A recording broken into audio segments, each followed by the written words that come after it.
Next combination which I have created is of this blue and kind of brownish shade. এটা একটা yellow and browner mix contrast. ঠিক আছে, তো বডিটা blue, তার সাথে আমি পেয়ার করেছি এই blue sleeveless Holter neck kantha stitch blouse. এটা আমার কাছে আর এক পিসই রয়েছে। All the kantha stitch blouses are sold. So this blue blouse is there. It's a multi coloured kantha stitch blouse. This is the back portion of the blouse. Padded front open halter neck kantha stitch blouse. এটার pairing এই শাড়িটার সাথে খুব সুন্দর লাগছে। Third combination is of this green and maroon color. This is a beautiful, beautiful saree.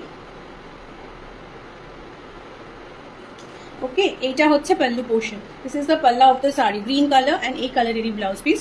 Body কালারটা maroon। এর সাথে আমি পেয়ারিং করেছি আরেকটা আজরাক প্রিন্টের ব্লাউজ। বড় লুকটা এরকম আসবে। লুকটা এরকম আসবে। কম্বোটা দেখাচ্ছি, এর সাথে একটা গামছা পেয়ারিং করেছি।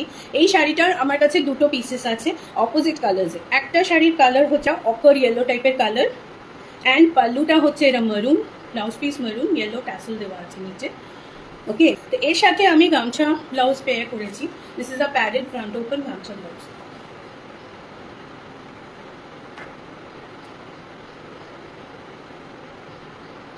This is a back side of the blouse. হালকা একটু পাফ স্লিভস আমার পাল্লুতে, আর ম্যাজেন্টাটা হচ্ছে বডিতে। In this case the tassels are of magenta colour, ochre yellow pallu and the blouse piece is also of ochre yellow. এর সাথেও আমি একটা গামছা পেয়ারিং করেছি। This is the blouse. It's a very smart blouse. এর সাথে হাকোবার একটা কম্বিনেশন আছে অ্যান্ড পেছনেও একটা হাকোবার প্যাচওয়ার্ক করা আছে। This is the back side of the blouse. তো এটা পরলে লুকটা এরম আসবে। This is the look of this blouse.